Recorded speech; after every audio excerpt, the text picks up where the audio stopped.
സംസ്ഥാനം തദ്ദേശ തെരഞ്ഞെടുപ്പ് ആവേശത്തിലാണ്. അതിനിടയിൽ പത്തനംതിട്ട പുല്ലാട്ട് അവിടെ ബ്ലോക്ക് ഗ്രാമപഞ്ചായത്തുകളിൽ പുതിയ അധ്യക്ഷന്മാർ കഴിഞ്ഞ ദിവസം ചുമതലയേറ്റു. തദ്ദേശ സ്വയംഭരണ തെരഞ്ഞെടുപ്പ് പ്രഖ്യാപിച്ച ശേഷം നടത്തിയ പ്രസിഡന്റ് തെരഞ്ഞെടുപ്പെന്ന പ്രത്യേകതയും ഇതിനുണ്ട്. കഴിഞ്ഞ ദിവസമായിരുന്നു ഈ തെരഞ്ഞെടുപ്പ് നടന്നത്. അതായത് കേരളം തദ്ദേശ തെരഞ്ഞെടുപ്പ് ചൂടിൽ തിളച്ചു നിൽക്കെയാണ് അവിടെ പുല്ലാട് ബ്ലോക്ക് പഞ്ചായത്തിലും ഗ്രാമപഞ്ചായത്തിലും പുതിയ അധ്യക്ഷന്മാരെ തെരഞ്ഞെടുത്തിരിക്കുന്നത്. എന്താണ് അതിന് കാരണം? കാണാം.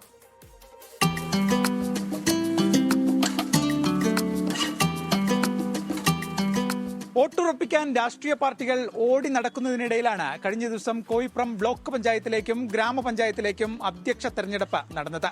ജയിച്ചു കയറിയതാകട്ടെ കോൺഗ്രസിലെ 2 വനിതകളും.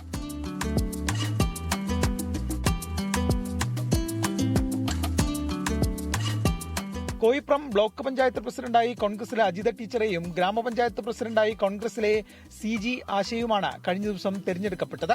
LDFിൽ നിന്ന് രാജിവെച്ച് UDFിലെത്തിയ block panchayat president Susan Philip രാജിവെച്ച ഒഴിവിലേക്കാണ് ബ്ലോക്കിലേക്ക് തെരഞ്ഞെടുപ്പ് നടന്നത്. അവസാന ഘട്ടത്തിൽ ഭരണ ചുമതല കിട്ടിയതിന്റെ സന്തോഷത്തിലാണ് അജിത ടീച്ചർ. ഈ ഭരണസമിതി അധികാരത്തിൽ വന്നപ്പോഴേ ഞങ്ങൾക്ക് 3 പേർക്കായി ഡിവൈഡ് ചെയ്തതായിരുന്നു. 2 വർഷം, അടുത്ത 1.5 അതിൽ 3ാമത്തെ ടേമായിരുന്നു എനിക്ക്. അപ്പോൾ ബാക്കി കാര്യങ്ങൾ അറിയാമല്ലോ. LDF അങ്ങോട്ട് പോയതുകൊണ്ട് വീണ്ടും തെരഞ്ഞെടുപ്പ് വന്നു. അപ്പോൾ പിന്നെ പ്രസിഡന്റ് പദം അയക്കേണ്ടതിന് തന്നെ എനിക്ക് തന്നെ കിട്ടുകയും ചെയ്തു. വളരെ സന്തോഷം.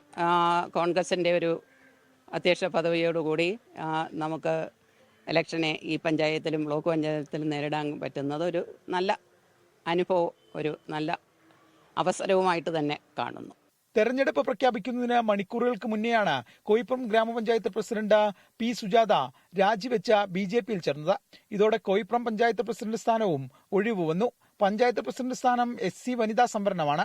കോൺഗ്രസിൽ നിന്ന് CG ആശയും P. സുജാതയും മാത്രമാണ് ഭരണസമിതിയിലേക്ക് തിരഞ്ഞെടുക്കപ്പെട്ടിരുന്നത്.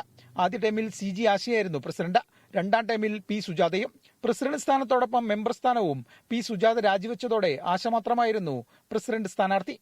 ആദ്യ ടൈമില് ഈ ഭരണസമിതി തുടങ്ങുന്ന സമയത്ത് പ്രസിഡന്റായിട്ടായിരുന്നു എനിക്ക് കിട്ടിയത് ആദ്യത്തെ ടൈം.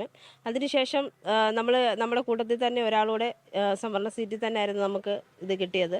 അപ്പം ആ ആൾക്ക് അടുത്ത ടൈം 2.5 കൊല്ലം ആ ആൾക്ക് തന്നെയായിരുന്നു കൊടുക്കേണ്ടത്. അത് 2023 തന്നെ നമ്മളത് സ്ഥാനം ഒഴിഞ്ഞു കൊടുക്കുകയും അതിനുശേഷം P. സുജാതയായിരുന്നു പ്രസിഡൻ്റായിട്ടിരുന്നത്. ഇലക്ഷൻ പ്രഖ്യാപിക്കുന്നതിന് തൊട്ട് മുമ്പായിട്ട് തന്നെ P. സുജാത രാജിവെക്കുകയും നോമിനേറ്റ് ചെയ്തത് എന്നെയാണ്. അതിൽ വളരെയധികം സന്തോഷമുണ്ട്. പുതിയ ഭരണസമിതി ചുമതലയേൽക്കും വരെ ഇരുവർക്കും അധ്യക്ഷ പദവിയിൽ തുടരാനാകും.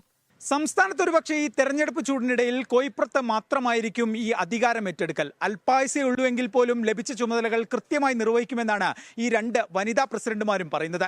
ക്യാമറമാൻ സഞ്ജയ് ഇക്ബാലിനൊപ്പം AV ജയശങ്കർ, 24 പത്തനംതിട്ട. ലോകത്തെവിടെയായാലും ഏത് സമയത്തും 24 വാർത്തകളും ഓഗ്മെന്റഡ് റിയാലിറ്റി പാക്കേജുകളും എക്സ്പ്ലെയിനറുകളും വിശദമായി കാണാൻ ഞങ്ങളുടെ YouTube ചാനൽ നിങ്ങൾക്ക് സബ്സ്ക്രൈബ് ചെയ്യാം.